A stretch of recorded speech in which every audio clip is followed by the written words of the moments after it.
mismo. Gloria a Dios. Bueno, saludamos nuevamente a los hermanos y amigos que están sintonizándonos a través de las redes de Facebook. Vamos a mirar el capítulo 9, en el capítulo 9, finalmente de los lentes allá. El capítulo 9 de Daniel. Daniel lo encontramos después de Ezequiel. Daniel, capítulo 9, versos 20 al 27. Vamos a mirar allí esa palabra que está allí. Es una respuesta. En aquel tiempo fue una respuesta de las oraciones o a las oraciones que Daniel estaba haciendo por su pueblo. Es una respuesta de Dios. Daniel 9, verso 20 hasta el 27. Yo voy a leer allí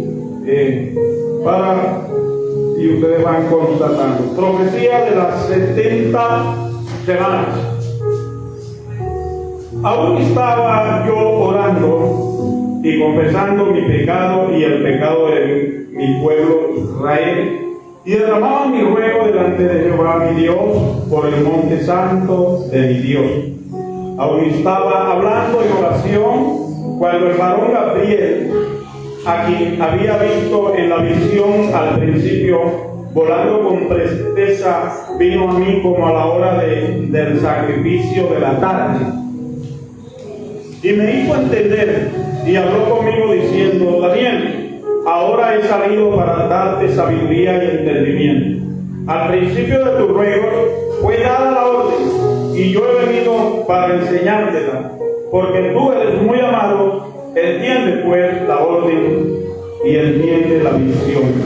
70 semanas están determinadas sobre tu pueblo y sobre tu santa ciudad, para terminar la prevaricación y poner fin al pecado y expiar la iniquidad, para traer la justicia perdurable y sellar la visión y la profecía, y ungir al santo de los santos. ¿Sabe pues y entiende que desde la salida de la orden para restaurar y edificar a Jerusalén hasta el Mesías príncipe habrá 7 semanas y 62 semanas? Se volverá a edificar la plaza y el muro el tiempo angustioso, y después de las 62 semanas se quitará la vida al Mesías, mas no por sí, y el pueblo de un príncipe que ha de venir destruirá la ciudad y el santuario, y su fin será con inundación, y hasta el fin de la guerra durarán las devastaciones. Y por otra semana confirmará el pacto con muchos. A la mitad de la semana hará cesar el sacrificio y la ofrenda. Después, con la muchedumbre de las abominaciones, vendrá el desolador hasta que venga la consumación, y lo que está determinado se derrame sobre el desolador. Puestos pueden ponerse en silla, mudarse. Gloria a Dios. Pues, por supuesto que este es un tema, hermano, de misterio, de profecía que hemos leído. Esta escritura está remontada aproximadamente a unos 500 y tantos años antes de Cristo. O sea que cuando Cristo vino, el Mesías vino, esto había sido escrito ya aproximadamente unos 500 años. Antes de Cristo la cuenta del tiempo era regresiva, ¿sí? No era ascendente como ahora, que vamos a 2021, 22, sino que allá era regresiva. Venía regresiva hasta que llegó a 0, y de Cristo para acá comenzó a ascender. Por eso se dice que Cristo dividió la historia, y por eso se habla antes de Cristo y después de Cristo. No solamente por eso, sino por el magno, por el significativo y poderoso y maravilloso sacrificio de Jesucristo en la cruz del Calvario, para darnos la oportunidad a nosotros. Gloria a Dios. No solamente para la salvación del alma, sino para la salud también física, hermano, para la salud espiritual, para todo. El sacrificio de Cristo es completo. Amén. Gloria a Dios.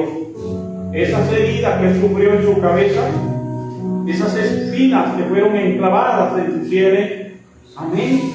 Eso indica que nosotros, si tenemos problemas en la cabeza, podemos ser sanos también, poniendo fe en el Señor y derramar delante de nuestra alma cuando nos sintamos mal. No hay una área de nuestro cuerpo que no se hace nada, porque la Biblia dice que él quedó como una ¿qué? Como una llaga. Él solo fue una llaga. Y el pasaje de Isaías 53 concluye diciendo: mas por su llaga, o sea, una, porque él, todo se convirtió en una sola llaga. Todo estaba triturado de su Señor para dar a nosotros la salvación primeramente y también la salud. Porque nosotros en Cristo tenemos vida y vida en abundancia. No cualquier vida, porque realmente a veces hay seres humanos que sobreviven, pero yo les digo a ustedes que en el Señor uno puede vivir gozoso. Amén, gloria a Dios. Aleluya. Entonces, hermanos, el capítulo 9 comienza con la oración intercesora de Daniel por su pueblo Israel. Él estaba preocupado por lo que estaba sucediendo y por lo que sucedería en el futuro a su pueblo Israel.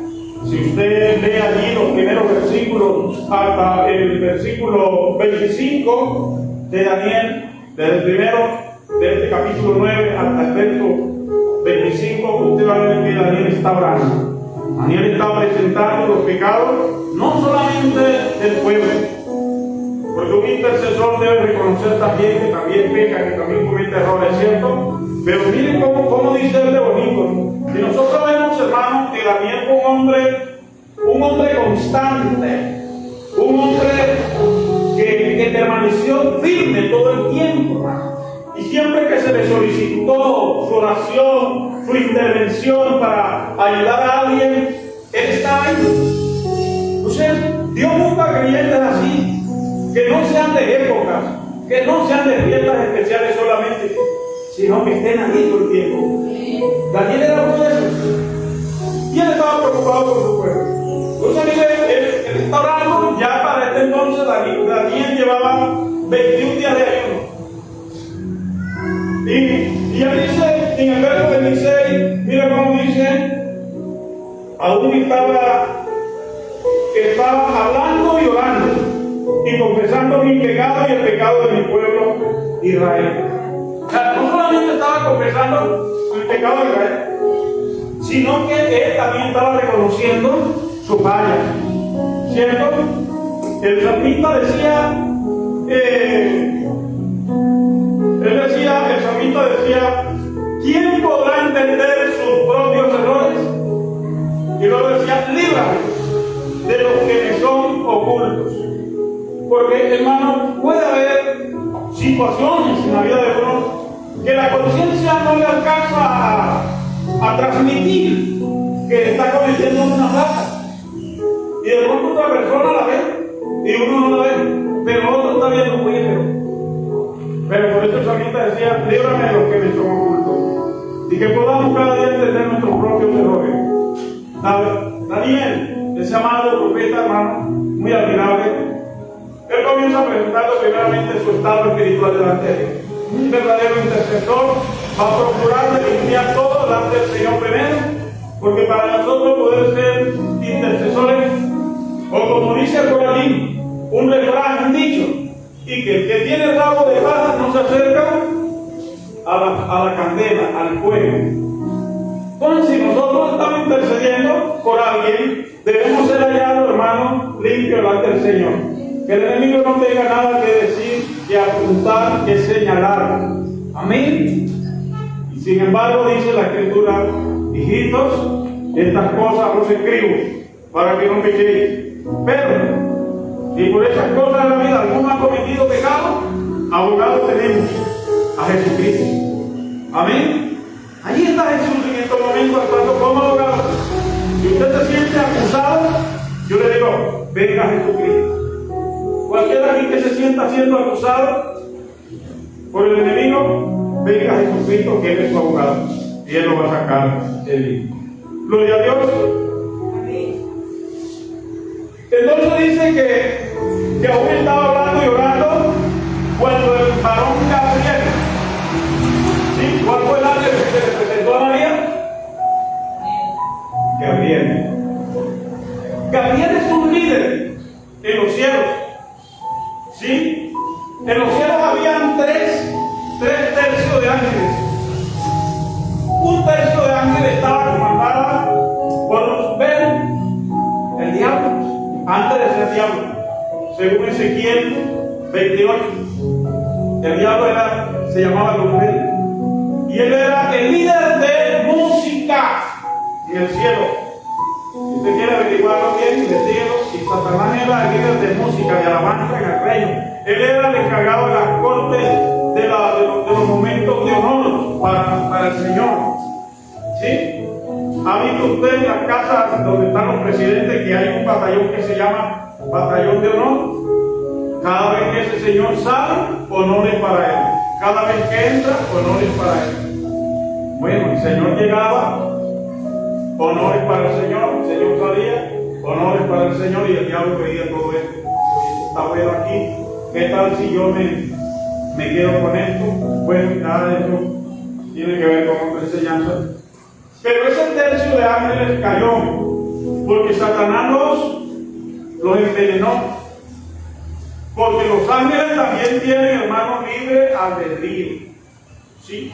Todos los seres que el Señor creó tienen libre albedrío. Todos. Los ángeles también. Ellos también pueden decidir. O sea, ellos no son como una máquina sujeta a Dios, no. Ellos siguen a Dios porque ellos quieren. De manera que Satanás era el príncipe de esos ángeles, comenzó a disponer a los ángeles que él gobernaba, que él dirigía contra Dios. Por eso también cayeron de su posición. ¿Amén? Hay una palabra que dice en la Biblia, creo que es Job, que él es grande en poder. ¿Quién se enalteció contra él y le fue bien? Pregunta.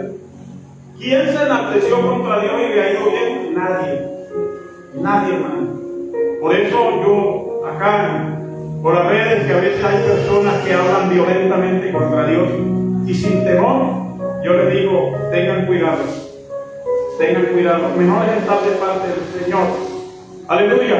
Sin embargo, nosotros no seguimos a Dios porque le tengamos miedo. ¿Quién aquí le tiene miedo a Dios? Nosotros le tenemos a Él confianza.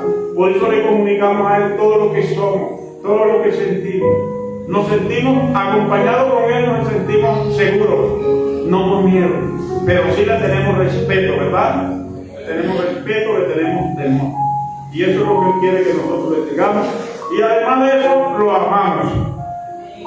El ángel Gabriel viene con el mandato. Y el ángel dice, desde el comienzo de tus oraciones fuiste oído.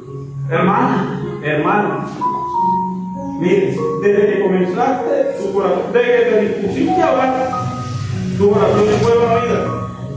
Y comienza a explicar aquí que hubo un inconveniente. Alguien se oponía a que Dios enviara la respuesta. Nosotros vemos aquí en el espacio será hasta donde nuestros ojos alcanzan. Hermano, voy a pedirle un favor y me disculpa, hermano, que me reciba un cargo aquí. Bueno, le voy a pedir el favor aquí al joven, porque más fuerza, son como 30 libras. Amén. Gloria a Dios. Pedimos disculpa aquí. Ya llegó. Póngala por aquí, mi hermano. Gloria a Dios. Gracias, hermano. Dios bendiga. Amén. Pedimos disculpa acá a la audiencia de las redes.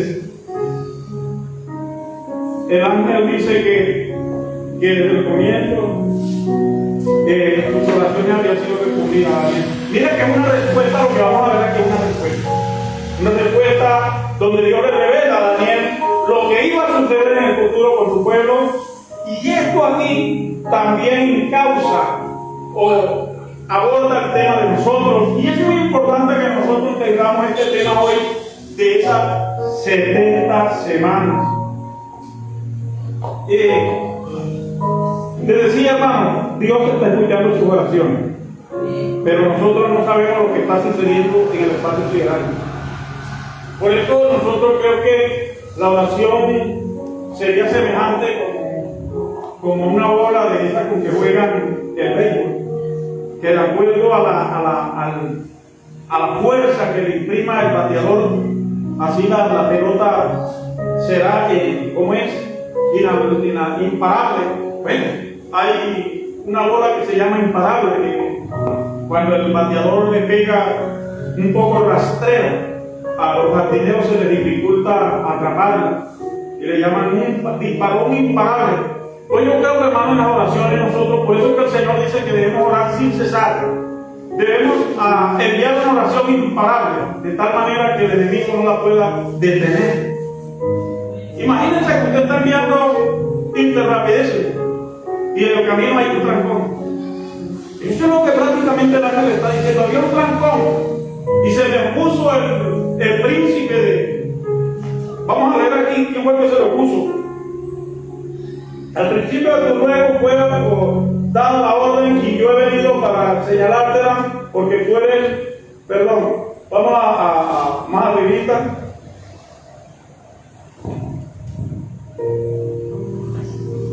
Gloria a Dios. Bueno, hay una parte donde dice que el príncipe de Persia se le opuso, simbolizando allí que ese príncipe de Persia está espiritualmente simbolizado que es Satanás. O sea, sí, el ángel está diciendo a Daniel, había un trancón en el camino, por eso el mandado no llegaba. Le han pasado a ustedes a veces que les envían algo de Bogotá o de otro lugar y hay un trancón allá en la bajada hacia Villavicencio, y no, pues el encargo iba a llegar ayer, pero llegó fue hoy por el trancón. ¿Sí? Esto ha sucedido. En el espacio sideral, hermanos, se libran batallas espirituales y nosotros no sabemos. Por eso nosotros no debemos entristecernos, porque no haya habido todavía la respuesta. Eso viene en camino. Amén. Dios la va a enviar en cualquier momento. Bien, entonces Daniel estaba preocupado por el destino de Israel. Y comienza aquí en el versículo 24, téngalo abierto allí. 70 semanas están determinadas sobre tu pueblo y sobre tu santa ciudad, para terminar la prevaricación y poner fin al pecado y expiar la iniquidad, para traer la justicia perdurable y sellar la visión y la profecía y ungir al santo de los santos. Esas 70 semanas, hermanos, allí no está hablando de semanas, días, como las que nosotros estamos acostumbrados a contar. Allí está hablando de semanas, años. En el tiempo que Daniel recibe esta visión, él estaba en el cautiverio. Para los lectores de la Biblia, los que han estudiado, quiero decirles, Daniel estaba en el cautiverio en este entonces, cuando recibe esta visión. Entonces el ángel le cuenta, las 70 semanas se las explica de la siguiente manera. 7 semanas se llevará la salida del pueblo de la cautividad y la reconstrucción del templo y los muros que estaban derribados en ese tiempo. Israel no tenía templo. El templo había sido destruido por Nabucodonosor, su ejército. Se había llevado cautivo a mucha gente. Y esos cautivos iban a regresar un día para que se cumpliese también una profecía de Jeremías que decía que el cautiverio demoraría aproximadamente unos 70 años. Bueno, también recibe la información, dice 70 semanas, años, ¿no? 7 semanas, años se demorará la salida y la reconstrucción del muro y el templo. Y otras 62 semanas, tengan la calculadora aquí lista. Y otras 62 semanas, después de la reconstrucción del muro, en los tiempos de Nehemías, ¿sí? Y Esdras, esto para los que estudian, ¿no?, la Biblia, de Nehemías y Esdras, o Esdras y Nehemías, en esos tiempos fue que se construyó el muro y el templo. Allí se gastaron 7 semanas, que fácilmente son 7 por 7, 7 por qué, por 7, 49 años se llevó ese proceso. Luego ahí pasaron 7 semanas y quedaron todavía pendientes, ¿cuántas? De 70, 63, ¿verdad? Luego de ahí en adelante, hasta que unieron al Santo de los Santos. ¿Quién es el Santo de los Santos? Jesús. Jesucristo. Pasaron 62 semanas más. Y llevamos cuántas? 69 semanas. ¿Cuánto da 62 semanas? 62 por 7. Por eso le dije, saquen la calculadora. Creo que son 400 y tanto por allá. 62 por 7. Y luego le va a sumar los 49. ¿Cuánto le da 62 por 7? 434. 434. Ahora súmele 49. 483. ¿Cuánto? 483. 483. O sea que los 70 semanas, 7 por 7, 49 da 490 años, ¿cierto? Pero resulta que ahí falta una semana. ¿Sí? Vino el Mesías. Se cumplen las 62 semanas después de estas 49 años de la reconstrucción del muro y el templo. Pasan 62 semanas más y viene el Mesías. Nace el Mesías y es ungido el Santo de los Santos. Y como dice aquí, su vida le es quitada. ¿Sí? Cuando el Mesías viene, entonces, y es sacrificado y resucita, se abre una puerta para los gentiles, donde se comienza a predicar el Evangelio. Dios se vuelve a los gentiles, Dios comienza un trabajo de redención con los gentiles y se comienza a formar ahora lo que es la iglesia. Pero el plan o el proceso que se traía con Israel queda pausado. Usted pudo haber pausado una canción cuando salió de la casa, le puso el pauso, y ahora que vaya usted le quita y la canción sigue donde mismo quedó, ¿cierto? Queda ahí, pausada. Esto sucede con esas 70 semanas años, porque esas 70 semanas años es un proceso de Dios con Israel.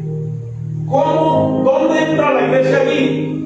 La iglesia entra después de las 62 semanas. Cuando se le quita la vida a Jesús, después que Jesús resucita. Pero para ese entonces queda pausado el propósito con los israelitas. Sin embargo, los israelitas también pueden entrar y hacer parte de la iglesia, creyendo en el Evangelio. Todo aquello de que ellos rechazaron a Jesucristo y lo asesinaron, ya ustedes lo conocen.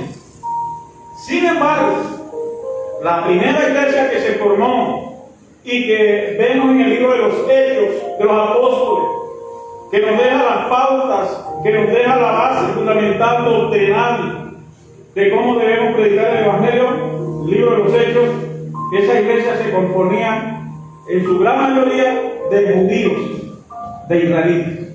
¿Sí? Por eso, cuando Pablo escribe tocante a ese tema, dice, no ha desechado Dios a Israel. Él dice, porque hay quienes dicen que Dios desechó a Israel y que ese pueblo no es de Dios. Por ahí alguien dijo ahora día, sin saber, porque yo digo que cada quien debe hablar de lo que sabe. Yo no me puedo poner a hablar de política ni de medicina porque yo no sé de ese tema. Quizás apenas balbucearía. Yo no sé de ese tema. Y yo le pido a las personas que hablen de lo que realmente, si son doctos en el tema, hablen. Pero como una persona que no sabe las escrituras va a decir que Israel no es el pueblo de Dios. ¿Sí? Y además de eso comienzan a blasfemar contra Dios a través de Israel, sabiendo e ignorando que hay una promesa para Israel que dice: bendeciré a los que te bendijeren y a los que te maldijeren maldeciré. Así que tenga mucho usted cuidado, amigos. Sea que usted crea esto o no lo crea, tenga mucho cuidado, porque si usted lo cree, gloria a Dios. Pero si usted no lo cree y abre su boca violentamente contra Dios y su pueblo, pueden venir situaciones contra su vida. Gloria a Dios. Entonces aquí queda pausado el programa para unirla y queda faltando una semana. Se pausó o se abrió un paréntesis. Usted está escribiendo algo, ¿no? Pero necesita explicar algo. Entonces usted abre un paréntesis y explica ahí en el paréntesis lo que va a explicar y luego cierra el paréntesis. La iglesia es eso, un paréntesis en la historia de la redención de Dios. El paréntesis está abierto. La carta a los Romanos en su capítulo 11 dice que hasta que haya entrado el último gentil. Dice que cuando haya entrado el último gentil, entonces el paréntesis, la Biblia no habla de paréntesis, por supuesto, este es un estudio que da para decir todo esto.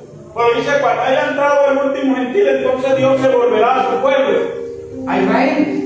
Porque dice, en cuanto al evangelio son enemigos, ¿sí? Pero en cuanto a la ley, en cuanto a la promesa por causa de Abraham, que es el padre de los israelitas, ellos son amados. Y Dios le hizo unas promesas a Abraham. Después esas promesas las ratificó, las afirmó con David, con el pacto de David, que siempre había uno que se sentaría en el trono de David. Y ese que siempre se va a sentar en el trono de David se llama Jesucristo. Gloria a Dios. Pasa aquí entonces, explicamos aquí entonces, porque dice que esas 70 semanas estaban determinadas para quitar la prevaricación, sellar el pacto y declarar la justicia perdurable. Pero nosotros en este tiempo no vemos que haya justicia todavía. Y la prevaricación todavía sigue. ¿Por qué? Porque hace falta una semana. Esa es la semana determinante en la que Dios va a terminar su trabajo con Israel, oígase bien. Nosotros no tenemos nada que ver ni debemos esperar esa semana. Debemos procurar para no estar aquí durante el desarrollo de esa otra semana que hace falta. Muchos dicen, no, que cuál gran tribulación. ¿De dónde sacan eso? Dicen los que no han estudiado la Biblia. Y yo les digo, ¿de dónde sale? De aquí. Hay 69 semanas hasta el momento que se han cumplido. Hasta que le quitaron la vida al Mesías fueron 69 semanas y se pausó. ¿Sí explico? Y dijeron, bueno, cuando cerremos el paréntesis de la iglesia, de la predicación del Evangelio, entonces le damos cabida nuevamente a esa semana que hace falta. Y Dios se dirigirá a concluir su trabajo con el Israel que haya quedado. Quiero decir, el judío que muere ahora y no acepta el Evangelio, tiene la misma suerte que el gentil que rechaza el Evangelio. Se pierde. Pero cuando el Señor venga y comience esa otra semana, el israelita que esté para ese tiempo, que haya alcanzado físicamente ese tiempo, ellos van a ser salvos por causa de Abraham. Pero ellos van a creer en Dios. Ellos van a creer porque ellos van a reconocer que al que sacrificaron, que al que mataron era a Jesús, era Cristo. ¿Sí? Y que porque el anticristo va a venir y los va a engañar. Ese es otro. El anticristo va a venir durante esa semana, el anticristo los va a engañar a ellos. Y ellos a él sí lo van a aceptar. Y para ese tiempo se va a reconstruir nuevamente el templo. Porque miren, el templo que Salomón construyó fue destruido por Nabucodonosor. ¿Y va cuando? Un templo destruido. Luego fue reedificado en el tiempo de Esdras y Nehemías. Nuevamente lo reedificaron y comenzaron ellos a hacer sus servicios del sacerdote, y todas aquellas cosas rituales que hacían en ese nuevo templo que había construido Nehemías y Esdras. ¿Iban cuántos? 2. Después, cuando vino la tercera bestia, los de Grecia, encabezado con aquel leopardo de 4 cabezas y de 4 alas, que luego fue dividido en 4 reinos. De esos 4 reinos había una dinastía que se les llamó los Antíocos. Antíoco 1, Antíoco 2, Antíoco 3 y Antíoco 4. Y ellos creo que llegaron hasta Antíoco 5 o 6. Pero Antíoco 4 persiguió a Israel atrozmente y destruyó nuevamente el templo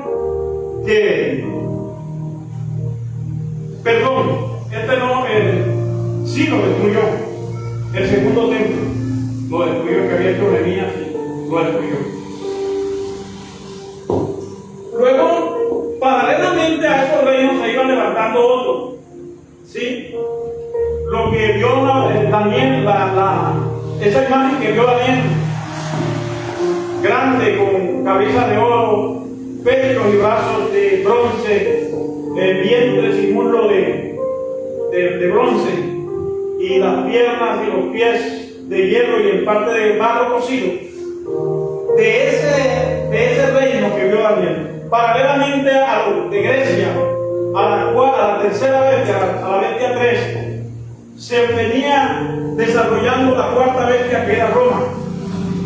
Ya los romanos iban pujando, iban adentrándose en el poder, y entonces ellos, los israelitas, hicieron un pacto con los romanos para que los defendieran de los Antíocos, que los tenían subyugados. Antíoco aparece como un anticristo. Antíoco ofreció sacrificio inadecuado en el templo. Antíoco construyó al lado del templo una cancha deportiva donde hacían deporte a desnudos. Le construyeron un templo, ¿sabe quién? Al dios de las alturas, a Zeus, Júpiter, Olimpo, se le llama de esa manera. Y en honor a Olimpo es que el mundo celebra cada 4 años las Olimpiadas, si usted no sabía. Allá, para los que se desvelan tanto por ver eso, quiero decirle, en honor a Olimpo, a ese dios, es que hacen las Olimpiadas. Y eso viene desde allá. Eso lo inventaron los griegos. Ellos inventaron eso. Y este rey Antíoco, para desafiar y para humillar a los judíos, construyó un templo, un lugar, una cancha ahí deportiva, un lugar deportivo grande, complejo, a los lados del templo de ellos. Y en el templo de ellos ofreció sacrificio con sangre de cerdo. Se vistió allí en el templo y ofreció eso. Eso es lo que llaman la abominación desoladora. Bueno, ellos estaban en un apuro en ese tiempo terrible. Se levantan cuando eso se me olvida el nombre de este grupo de hombres que se levantaron para defender a Israel, una familia. Y ellos, finalmente, como vieron que Roma era prometedora en su poder, se venían levantando. ¿Qué hacen los pequeños? Los pequeños, como lo vemos ahora, hermano. Las naciones ahorita mismo, ellas están confederadas. Usted mira el mapa mundi y todos están confederados. Y todos procuran buscar al país poderoso para que ese país los defienda, entre comillas, cuando venga el desastre. Y entonces, eso hizo Israel en ese tiempo. Hicieron un pacto con los romanos, de manera que los romanos los ayudaron a defenderse de esa gente. Y los romanos le mandaron a construir el templo después a Israel, en tiempo del rey Herodes.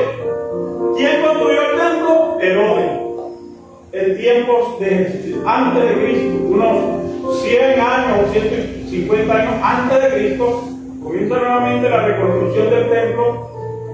Y los romanos a ellos los dejaban libres, les permitían desarrollar sus creencias, y les permitían hacer sus sacrificios y todo a los israelitas, con el propósito que los israelitas no levantaran un fusil, no levantaran una espada en contra de los romanos. Los ejércitos de Roma se pasearían por las calles de Jerusalén y de los demás pueblos de Israel.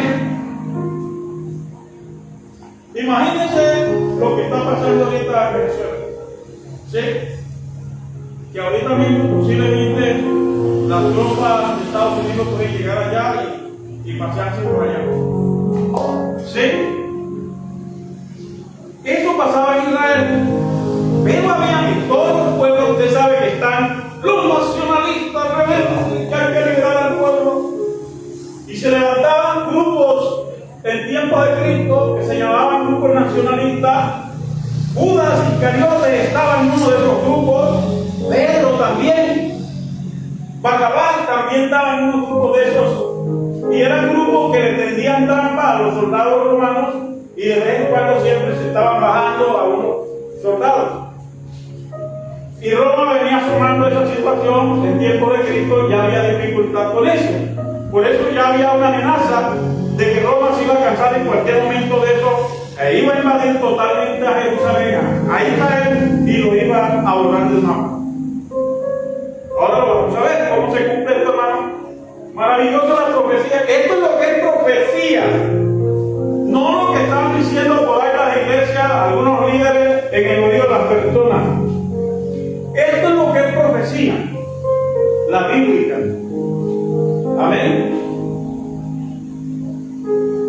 Estamos allá entonces. Vamos para el verso 25. Sabe pues y entiende que desde la salida de la orden para restaurar y edificar a Jerusalén hasta el Mesías príncipe habrá 7 semanas y 62 semanas. Se volverá a edificar la plaza y el muro en tiempos angustiosos. Esos tiempos angustiosos fue cuando construyeron el muro y el templo en Roma, cuando había aquella dificultad con el rey los Antíocos. Y después de las 62 semanas se quitará la vida al Mesías, mas no por sí, y el pueblo de un príncipe que ha de venir destruirá la ciudad y el santuario, y su fin será con inundación. Estamos en el verso 26, y hasta el fin de la guerra durarán las devastaciones. 26. Y el príncipe de un reino que ha de venir destruirá ¿qué? La ciudad. Esto sucedió ya. Después de Cristo, ¿se acuerdan que Cristo en el capítulo 24 de Mateo dijo, cuando los discípulos le mostraron los templos y las maravillas, le dijo el Señor, ¿veis todo esto? De cierto digo que no quedará aquí piedra sobre piedra que no sea derribada.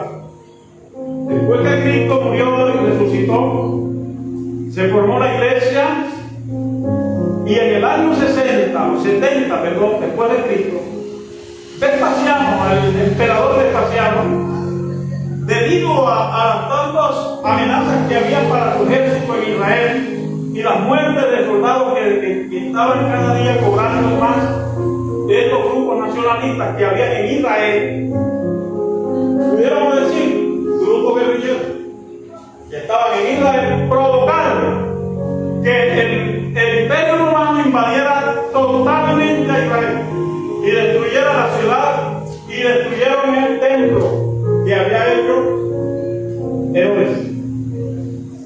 Cuando Vespasiano llamó a Tito, el general de su ejército, le dio órdenes muy estrictas, le dijo, no vayan a destruir el templo, porque ese templo es muy hermoso.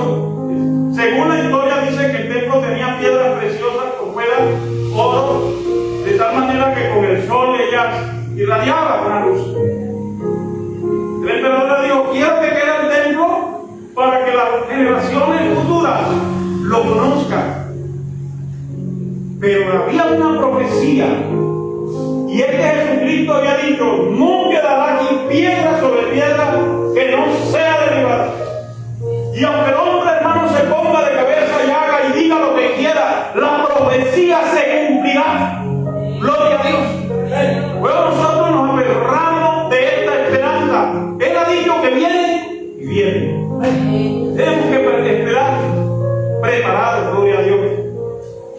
aunque Vespasiano y Tito habían ordenado al ejército no era meterse con el templo, dice la historia que cuando ellos comenzaron a incendiar Jerusalén y todo aquello, llegan al templo.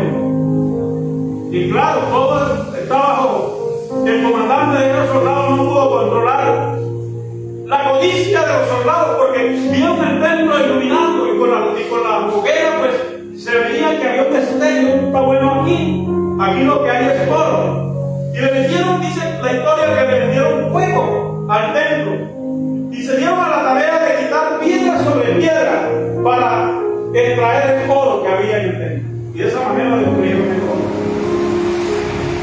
Aquí hay una explicación muy importante, ¿saben? Porque ellos construían el templo siempre, pero han pasado casi 2000 años y los israelitas no han vuelto a construir el templo. ¿Por qué? Hay razones muy obvias. Algunas por invasión de propiedad, y es que cuando los israelitas fueron esparcidos por todo el mundo, hermano, pasaron 1800 años, 1800 años donde los israelitas estaban fuera de su tierra.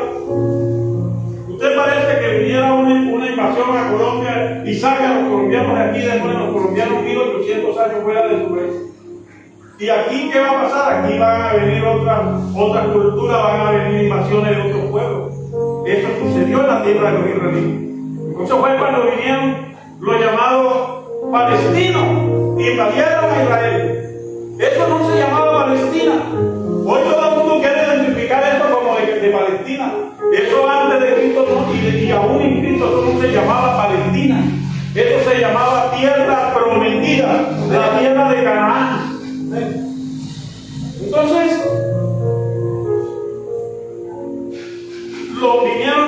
la tierra de Israel fue hollada por los gentiles. Hermanos, discúlpenme la expresión, pero se convirtió como una mujer ramera, que todo el mundo la tenía. Como aquella mujer hermosa que se convierte en ramera y que todo el mundo la quiere tener. Así se convirtió Jerusalén. Estudia, yo le pido que estudie un poquito la historia. Se dará cuenta que todo el mundo la poseía y la peleaba, porque cuando cambiaba de dueño era porque venían otros más poderosos y la peleaban y se la quitaban aquí. Cuando las Naciones Unidas votan en el año 1948, un mes de mayo,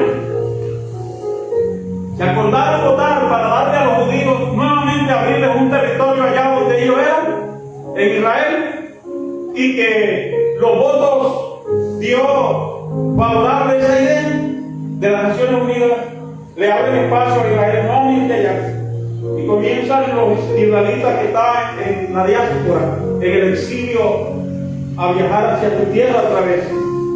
Hermano, le comento, desde ese entonces Israel ha tenido que vivir con la espada en la mano o con el fusil en la mano para poderse defender y no dejarse quitar el territorio otra vez.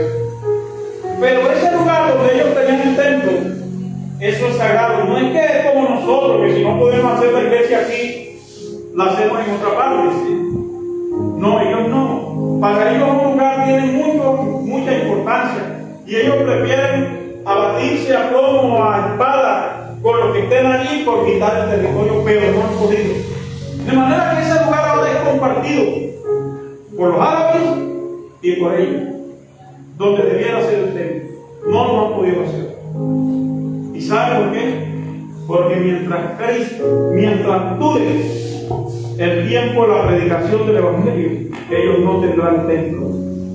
Porque el templo es Jesucristo. Donde ellos deben adorar es a Jesucristo. Por eso ellos no van a tener templo mientras el Evangelio esté predicado.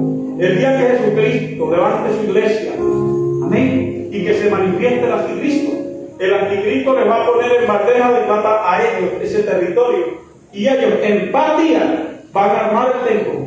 Algunos dicen que en 7 días ellos van a armar el templo, porque ahorita mismo según la tecnología todo ya lo tienen, las piezas, todo lo tienen listo, todo lo que necesitan para hacer los sacrificios.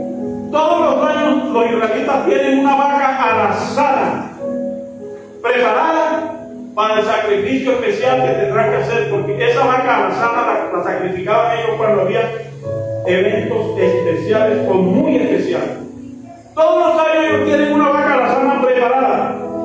Por si llega el momento de ellos tener templo, van a armar su templo y van nuevamente a hacer su sacrificio. ¿Por qué los israelitas entonces en este momento ellos no piden diezmo? Los judíos, ¿por qué no piden ofrenda? ¿Por qué no piden ya animales? Porque ellos no tienen templos.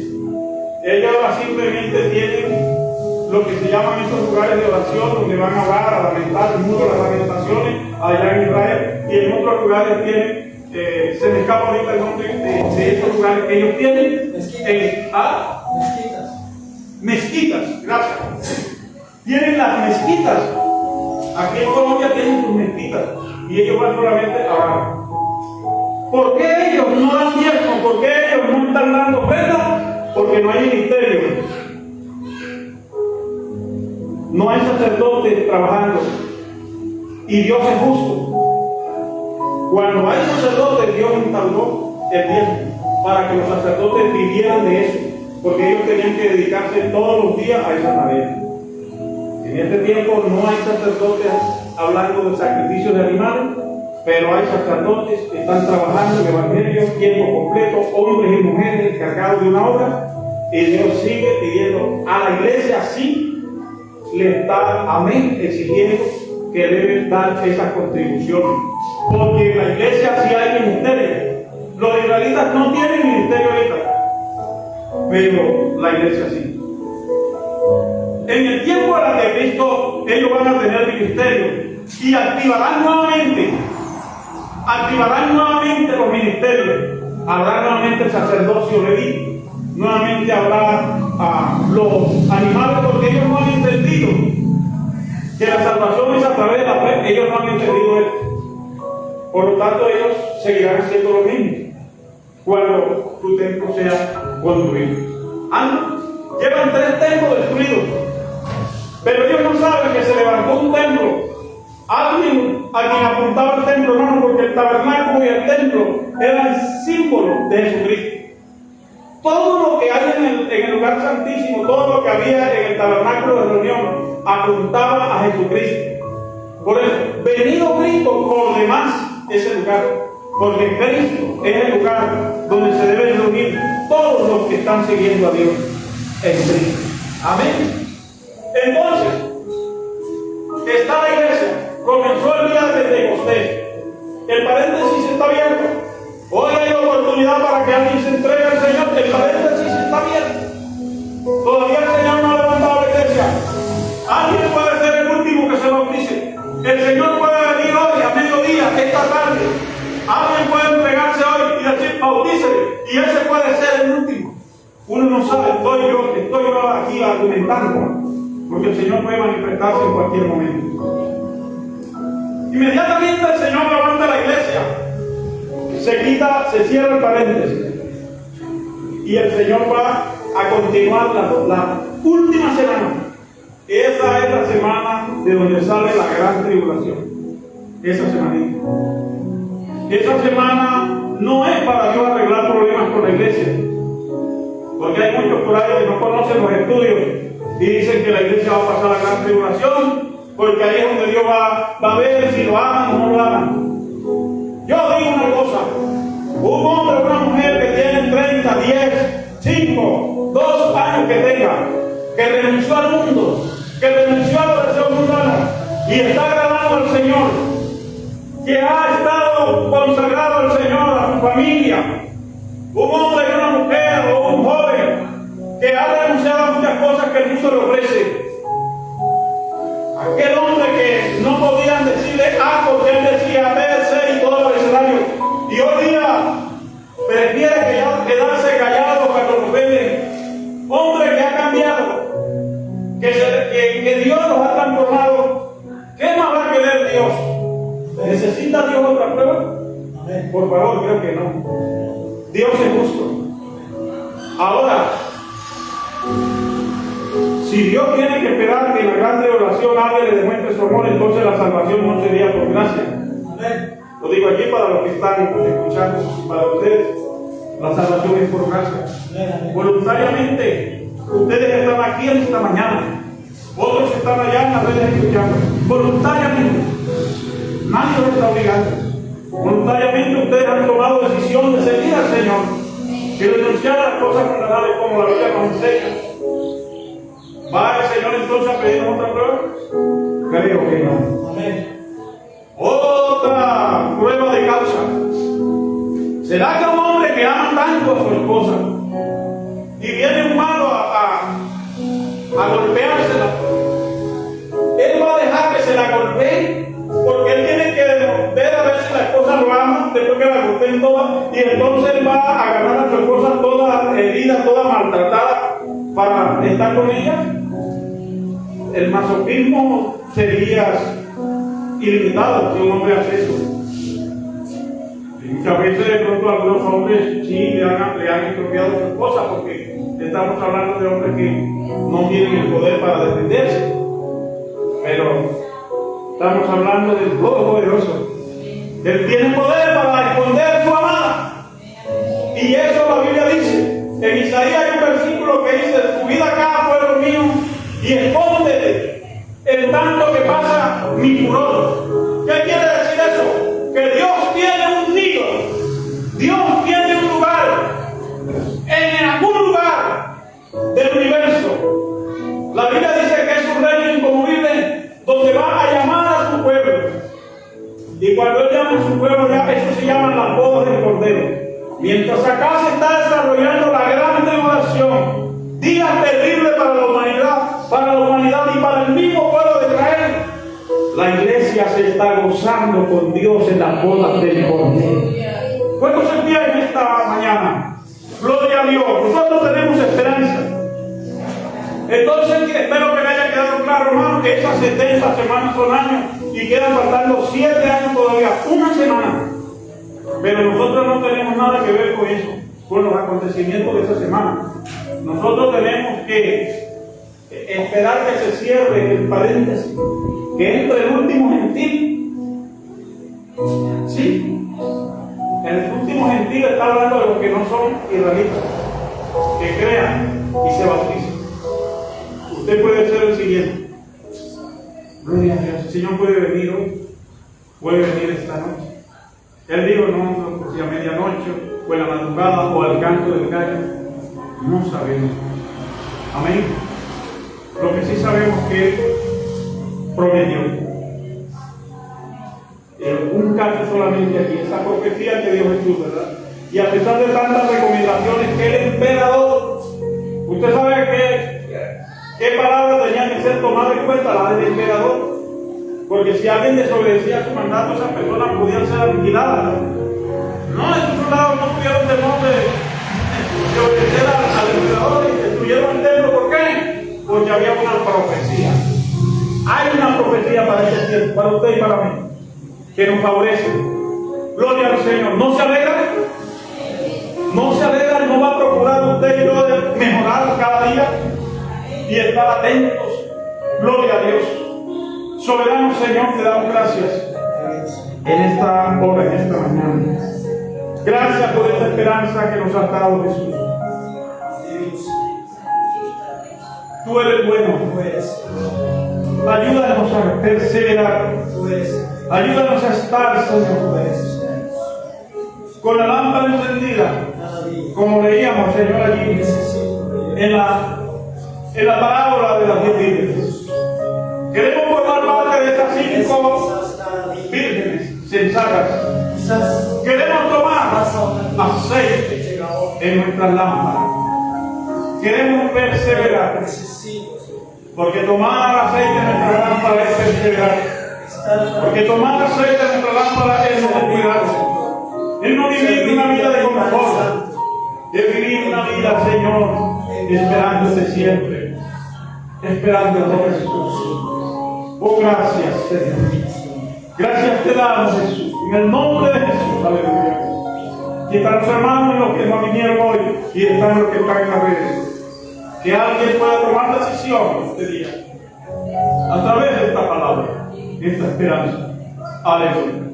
¿Cuánto damos gloria a Dios? Aleluya, gloria al Señor. La paz de Cristo sea con todos. Amén.